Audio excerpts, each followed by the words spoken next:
ఈరోజు సొరకాయతో సర్వపిండి ఎలా తయారు చేసుకోవాలో చూద్దాము. Hi friends, welcome back to our channel. This is crazy Deepti. నేను చాలా బాగున్నాను. మీరు ఎలా ఉన్నారో కూడా నాకు కామెంట్ బాక్స్లో కామెంట్ చేయటం మర్చిపోకండి. చూడండి, ఇక్కడ నేను ఇంగ్రీడియంట్స్ స్టార్ట్ చేస్తున్నాను. మెయిన్గా కావాల్సింది బియ్యం పిండి అండ్ సొరకాయ. సొరకాయ కూడా లేతగా ఉన్నది తీసుకుంటే బెటర్. ముదురుగా ఉన్నది తీసుకుంటే ఏంటంటే మధ్యలో మనకి సీడ్స్ ఎక్కువ వస్తాయి కాబట్టి వేస్ట్ ఎక్కువ అయిపోతూ ఉంటుంది. లేతదైతే లోపల కూడా అంత సీడ్స్గా ఫామ్ అవ్వదు. మనం గ్రేట్ చేసుకున్నప్పుడు అంటే తురిమినప్పుడు ఈజీగా ఉంటుంది. సొరకాయని నీట్గా వాష్ చేసి పీల్ ఆఫ్ చేసి మొత్తం సన్నగా గ్రేట్ చేసుకోవాలి. చూడండి, ఇక్కడ నేను మీకు చూపిస్తాను. ఆల్రెడీ గ్రేట్ చేసేసాను. చూడండి, ఇలా సన్నగా తురుముకుంటే సరిపోతుంది. మరీ సన్నగా కాకుండా మరీ లావుగా మీ ఇంట్లో ఉన్నదాన్ని బట్టి సన్నగా తురుముకుంటే సరిపోతుంది. నెక్స్ట్ ఇక్కడ నేను ఒక పెద్ద బౌల్ తీసుకుని దానిలో 3 కప్స్ వరకు బియ్యం పిండిని యాడ్ చేశాను. దానిలో నేను 1 కప్ సొరకాయ తురుము, అలానే 1 లార్జ్ ఆనియన్ అంటే పెద్ద ఉల్లిపాయ ఒకటి ఇలా సన్న ముక్కలుగా కట్ చేసుకున్నది యాడ్ చేసుకుంటున్నాను. నెక్స్ట్ అలానే చిల్లీస్, వీలుంటే ఇంత సన్నగా కట్ చేసుకోండి, లేదంటే మిక్సీ జార్లో వేసి కట్ చేసుకుంటే గ్రైండ్ చేసుకుంటే సరిపోతుంది కదా. నెక్స్ట్ అలానే నానబెట్టిన పచ్చిశనగపప్పు కూడా 1 కప్ తీసుకున్నాను.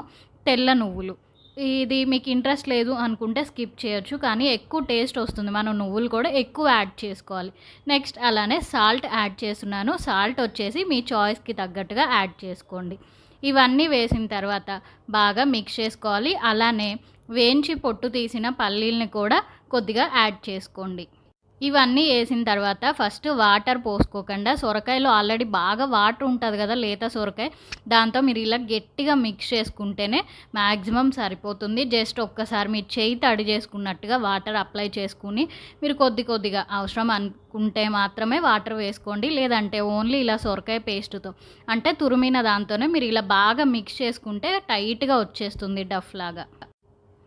అలానే ఇందాక నేను కరివేపాకు వేయటం మర్చిపోయాను, అది ఇక్కడ నేను యాడ్ చేస్తున్నాను. చూడండి, ఇప్పుడు ఇదంతా బాగా మిక్స్ అయ్యేలాగా మనం మిక్స్ చేసుకోవాలి. ఓన్లీ సొరకాయతో నేను మిక్స్ చేసినప్పుడు అంత గట్టిగా వచ్చేసింది. సో ఇంక నాకు వాటర్ పెద్దగా అవసరం ఉండదు. జస్ట్ చెయ్యి మనం తడి చేసుకున్నట్టు కొద్దిగా వాటర్ పోసుకుని మీరు మిక్స్ చేసుకుంటే సరిపోతుంది. అసలు మ్యాక్సిమం వాటర్ అవసరం ఉండదండి. జస్ట్ మీరు చేయి తడుపుకున్నట్టు. చూసారా ఇలా గట్టిగా వచ్చేసిందో, మరీ గట్టిగా లేకుండా మరీ లూజ్గా లేకుండా ఇలా డఫ్ మనం ప్రిపేర్ చేసుకోవాలి. ఆల్రెడీ నేను సర్వపిండి ఎలా ప్రిపేర్ చేసుకోవాలో వీడియో పోస్ట్ చేశాను కదా. కాకపోతే ఇది సొరకాయతో కూడా ఎలా ప్రిపేర్ చేసుకోవచ్చో ఈరోజు నేను మీకు చూపిస్తున్నాను. అలానే మనం రాగి పిండితో కూడా చేసుకోవచ్చు. నెక్స్ట్ అలానే చేపలు ఉండే గిన్నె ఉంటుంది కదా, దానికి ఫస్ట్ ఆయిల్ అప్లై చేయాలి. చేపలు ఉండే బౌల్ అనే కాదండి, ఏ కళాయిలో అయినా మనం ప్రిపేర్ చేసుకోవచ్చు. కాకపోతే కళాయి ఏంటంటే లోతుగా ఉంటుంది కాబట్టి ముందు మనకి కింద ఎక్కువ ఫ్రై అయిపోతుంది. సైడ్స్ బాగా ఫ్రై అవ్వాలంటే మనం దాన్ని తిప్పుకుంటూ ఫ్రై చేసుకోవాలి. ఇది అనుకోండి ఒకటే ఈవెన్ లాగా ఫ్రై అవుతుంది కదా, అందుకని ఈ బౌల్ యూస్ చేస్తే బెటర్. ఇలా ఒక చిన్న ముద్దలాగా తీసుకుని దాన్ని ఇలా పల్చగా ప్రెస్ చేసుకోవాలి చేత్తోనే. కింద మనం ఆయిల్ వేసాం కదా, తర్వాత అలానే చేతికి కొద్దిగా ఆయిల్ అప్లై చేసుకుంటే ఇలా మనం స్ప్రెడ్ చేసుకోవడానికి చాలా ఈజీగా ఉంటుంది. అలానే ఒక్కసారి మీరు ట్రై చేయండి, ఖచ్చితంగా ఇలా పల్చగా వచ్చేస్తుంది. ఒక దగ్గర మందం ఒక దగ్గర పల్చగా లేకుండా మనం కింద ఆయిల్ అప్లై చేయడం వల్ల ఇలా స్ప్రెడ్ చేసుకున్నప్పుడు అంతా మనకి ఈవెన్గా వచ్చేస్తుంది.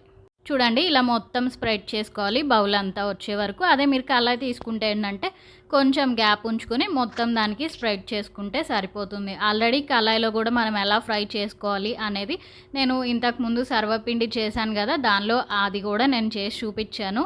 నేను ఆ లింక్ డిస్క్రిప్షన్లో కూడా ఇస్తాను, ఒకసారి చెక్ చేయండి. చూడండి, మొత్తం ఇలా స్ప్రెడ్ చేసేసుకున్నాను కదా. ఇంకా ఎక్కడన్నా స్ప్రెడ్ అవ్వలేదు అనిపిస్తే ఇలా ఫైనల్గా ఒకసారి స్ప్రెడ్ చేసేసుకుంటున్నాను.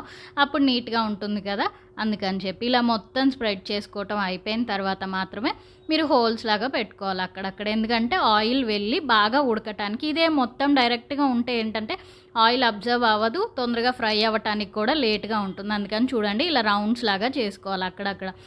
మనం ఆయిల్ వేసినప్పుడు ఆ రౌండ్లోకి వెళ్ళి బాగా ఉడికి ఫ్రై అవుతుంది. లేదంటే మనకి లోపలంతా మెత్తగా అవుటర్స్ వచ్చేసి అంటే సైడ్స్ వచ్చేసి ఎక్కువ క్రిస్పీగా అలా ఉంటుంది. అలా లేకుండా ఉండాలంటే మీరు ఇలా సన్నగా అక్కడక్కడ హోల్స్ పెట్టుకోవాలి. జస్ట్ మన ఫింగర్తో ఈజీగా పెట్టేసుకోవచ్చు కదా. ఫస్ట్ నేను ఒక రౌండ్ లాగా పెట్టుకున్నాను. తర్వాత ఇంకా మందంగా ఉంది కదా, ఇటువైపు కూడా మొత్తం అక్కడక్కడ పెట్టేసుకుంటున్నాను. ఇప్పుడేంటంటే మనం దీనిలో ఆయిల్ పోసుకోవాలి. ఇది డీప్ ఫ్రై చేయము మనం. కింద ఆల్రెడీ ఆయిల్ రాసుకున్న ఆయిల్ వేసి తర్వాత సర్వపిండిని మనం ప్రెస్ చేసాం. నెక్స్ట్ అలానే ఇక్కడ నేను కొద్దిగా ఆయిల్ వేస్తున్నాను చూడండి. ఈ ఆయిల్తోనే మనకి ఇది మొత్తం ఫ్రై అయిపోతుంది.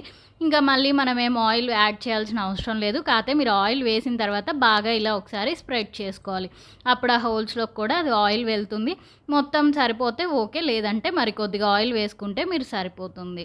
మొత్తం అంతా స్ప్రెడ్ చేసేసుకున్నాం. ఇప్పుడు దీన్ని ఫ్రై చేసుకోవటమే. చూడండి ఇక్కడ నేను స్టవ్ దగ్గరికి తెచ్చేసాను కదా, ఫస్ట్ ఒక 2 మినిట్స్ వరకు మాత్రమే హై ఫ్లేమ్లో ఉంచి మీరు కుక్ చేసుకోండి. ఆయిల్ బాగా వేడెక్కుతుంది.